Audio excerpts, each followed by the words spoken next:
Flashback. Back to manager new blog video. আশা করি তোমরা খুবই ভালো আছো। সো তোমাদের দোয়া ভালো আছে, আমিও খুবই ভালো আছি। তো ফাইনালি ভাইজানের দ্বিতীয় প্রোগ্রামে চলে এসেছি। আর ওই যে দেখতে পাচ্ছ আমাদের ভাঙড়ের বিধায়ক নওশাদ সিদ্দিকী। নালে মায়ের নাম, নালে দাদুর নাম, নালে দাদির নাম, ঠাকুমা বলে না বা ঠাকুরদার নাম। কার এই চারজনের কারো একজনের 2002 এর লিস্টে নাম থাকলে অন্য কোনো কাগজের দরকার নেই। এবার যদি এই লিস্টে নাম না পাওয়া যায় তাহলে 11টা ডকুমেন্টসের মধ্যে কোনো একটা ডকুমেন্টস, অনেক ডকুমেন্টস বলেছে, জন্ম সার্টিফিকেট শুরু করে যদি সরকার কারো জমিকে পাট্টা দেয় তার কাগজ, বা কেউ এসটি হলে, কেউ এসসি হলে, কেউ ওবিসি হলে যে সার্টিফিকেট সেইগুলো চেয়েছে। ঠিক আছে, এবার হচ্ছে ফর্ম ফিল আপ করে জমা দিতে হবে। দুটো জিনিস আপনারা মাথায় রাখবেন। ফর্মটা যখন আপনি নেবেন বা জমা করবেন তখন যে অফিসার আসবে আপনাদের চোখের সামনে তার সইটা আর স্ট্যাম্পটা দেখে নেবে, এটা মাথায় থাকবে। দ্বিতীয়ত, কারো হাতে আপনারা ফর্ম জমা দেবেন না অফিসার ছাড়া।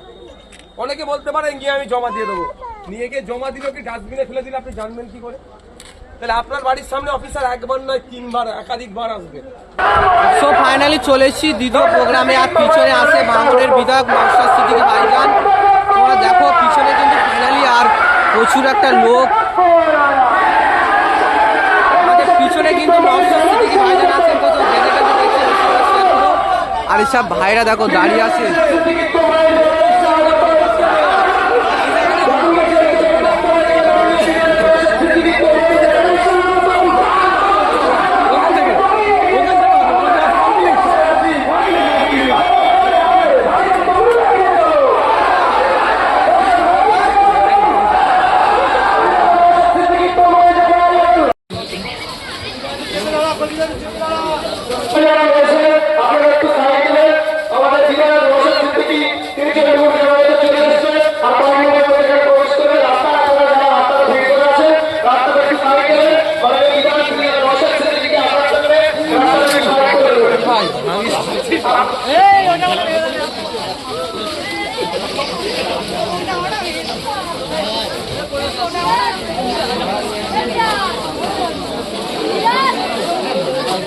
अरे आईने के बैठ के दिख रहा है।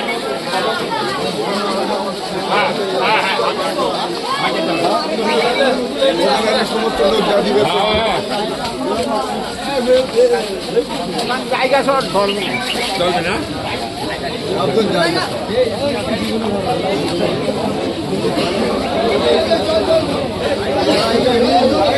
জায়গা ও হয়ে যাবেন চলো।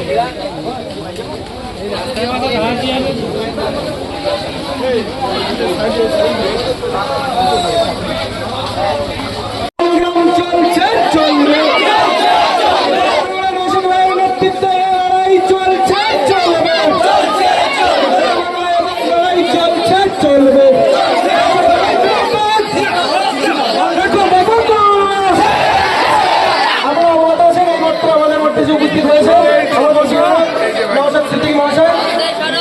এখন ভাইজান আপনাদের সম্মুখে তার মূল্যবান বক্তব্য রাখবেন। তার আগে আমরা বরণ করতে ছেড়ে দেবো ভাইজানকে। আপনারা যারা সঙ্গে রয়েছেন বসে পড়ুন, ভাইজান আপনাদের সম্মুখে বক্তব্য রাখবেন।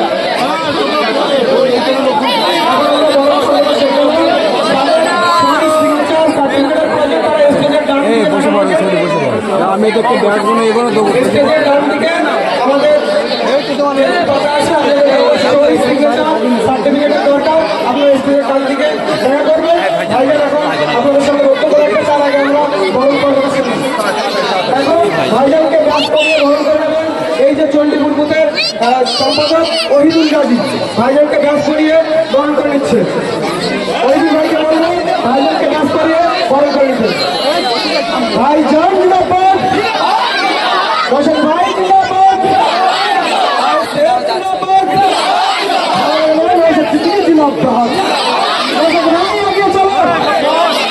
এখন ভাইজানকে বরণ করে নেবেন চণ্ডীপুর উত্তর বুথের সভাপতি সুরজিৎ লস্করকে বলবো ভাইজানকে উত্তরীয় করিয়ে বরণ করে নিচ্ছেন চণ্ডীপুর বুথের সভাপতি সুরজিৎ লস্কর। ভাইজান এখন ভাইজানকে পুষ্পস্তবক দিয়ে ভাইজান জিন্দাবাদ। এখন বরণ পর্ব শেষ হবে। এবার আপনাদের সামনে নওশাদ ভাই আমাদের এমএলএ ভাঙড়ের এমএলএ তখন আসছে এমএলএ নওশাদ ভাইকে বলবো আজ এই বক্তব্য রাখার জন্য।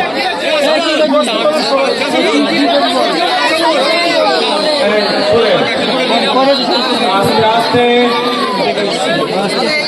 ভাই বসে পড়ো তো, বসে পড়ো তো ভাই, বসেন ভাই, বসেন ভাই, পেছনে মায়ের হাতের একটু অসুবিধা হচ্ছে, বসেন তো ভাই, বসেন বসেন।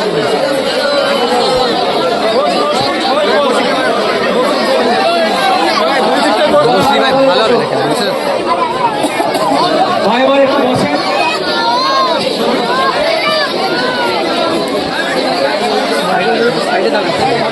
জনসংযোগ যদি জনসভা হয়ে কি করতে পারি আমি বলবো, যেখানে তো আপনারাই যারা আছেন গ্রামেরই মতো নাকি অন্য থেকে বলে যাওয়া দিয়ে ভাড়া করা আপনারাই তো, সেটাও জানা দরকার।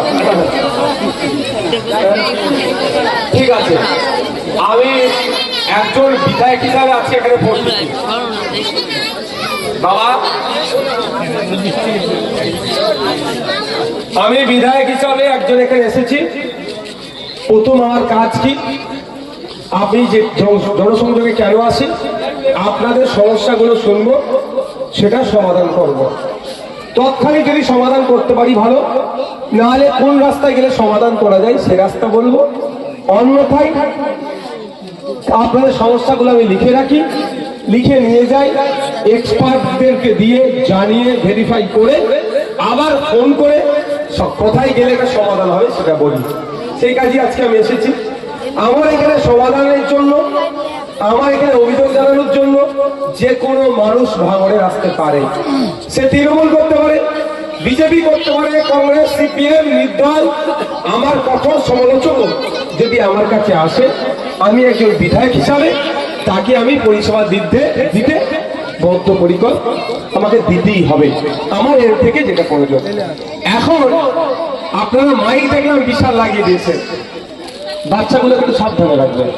আমি আজকে আপনাদের সামনে, আপনাদের মনের মধ্যে একটা জিনিসটা খুব ভয় পাচ্ছেন, কি হিন্দু কি মুসলমান কি খ্রিস্টান কি আদিবাসী, যারা আমরা সাধারণ মানুষ খেটে খাই, সকালে উঠে মাঠে যাই, চাষবাস করি, সকালে উঠে ভ্যান চালিয়ে ঘটকপুকুর বাজারে গিয়ে ভ্যান চালিয়ে আমার সংসার চলে, সকালে উঠে আমি কলকাতাগামী বাস ধরে কলকাতায় গিয়ে দিন মজুরের কাজ করি, বা গ্রামে ছোটখাটো একটা মুদিখানার দোকান আছে, চায়ের দোকান আছে, সেই জায়গায় যারা আমরা জীবনযাপন করি, আর বাড়ির মহিলারা একটা বিষয় নিয়ে খুব চিন্তিত হয়ে যাচ্ছে। সেই বিষয়টা কি বলুন তো? এসআইআর। তাহলে ওই আমি প্রথম দিনে কি বলেছি, আতঙ্কিত হবেন না, আর আজকেও বলছি আপনারা আতঙ্কিত হবেন না। এসআইআর যদি বাঘ হয়, বাঘকে ধরে আমাদের কি করতে হবে, খাঁচাই ভরতে হবে। ঠিক আছে, তো আজকে এসআইআর এর জন্য 4 তারিখ থেকে, নভেম্বরের 4 থেকে ডিসেম্বরের 4 পর্যন্ত কি হবে, এসআইআর এর কাগজ রেডি করার জন্য নির্দেশ দিয়েছে ইলেকশন কমিশন অফ ইন্ডিয়া। আমার 18 বছর হয়েছে, আমি বৈধ ভোটার কি ভোটার নয় তার কাগজ এটা প্রমাণ।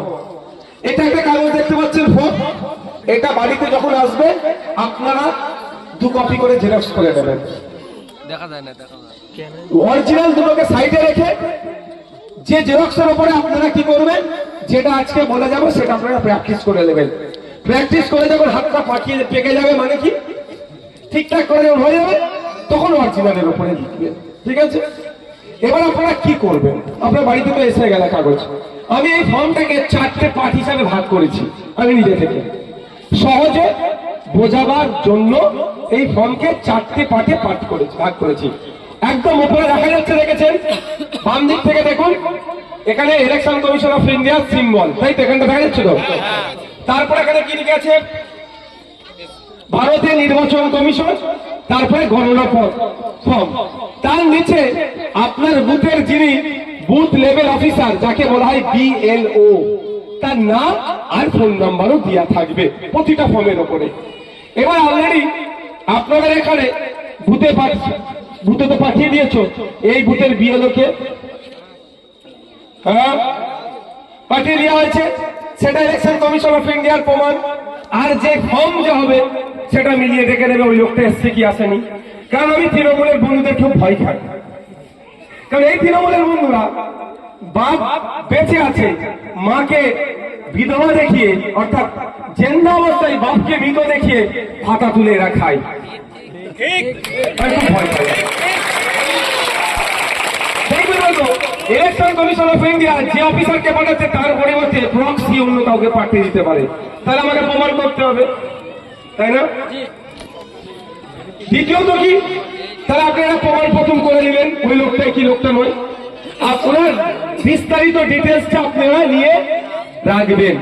কোন অফিসারের সাথে কিন্তু খারাপ ব্যবহার করবেন না। বাবু আপনারা বসে বলার সুবিধা হবে, পিছনে লোকের বসুন না, বাবু বসুন তো, আপনি বসুন, পিছনে লোকের সুবিধা হবে। একটা গুরুত্বপূর্ণ বিষয় বলছি, সবার যারা দেখে চিন্তা মুক্ত হওয়ার জন্য বলছি। আচ্ছা এটা বলবো না অন্য বিষয় বলবো, এটা আপনারা জানার দরকার আছে তো নাকি?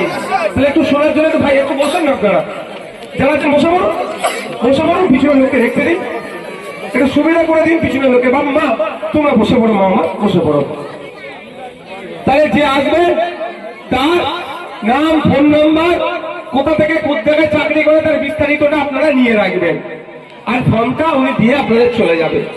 এই ফর্মটা জমা দেওয়ার জন্য প্রায় 1 মাস আপনি সময় পাবেন। কতদিন? তাহলে ফর্ম পেয়ে ওই আল্লাহরে, কেউ আল্লাহকে ডাকবে, কেউ ভগবানকে ডাকবে, কেউ যীশু খ্রিস্টকে ডাকবে, 100 বার, আমি সেখানে বিরোধিতা করবো না।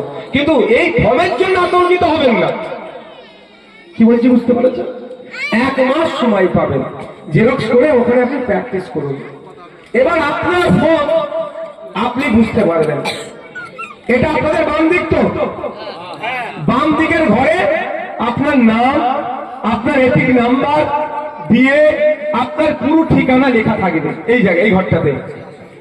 পার্ট 1টা একটু বুঝে নিন। পার্ট 1 মানে এতটুকু বিষয়, এত বড় ফর্মটার এটা হচ্ছে পার্ট 1। তাহলে আপনার এখানে কি থাকবে? নাম, আপনার এপিক নাম্বার, আপনার ঠিকানা। এপিক নাম্বারটা কি বলুন তো?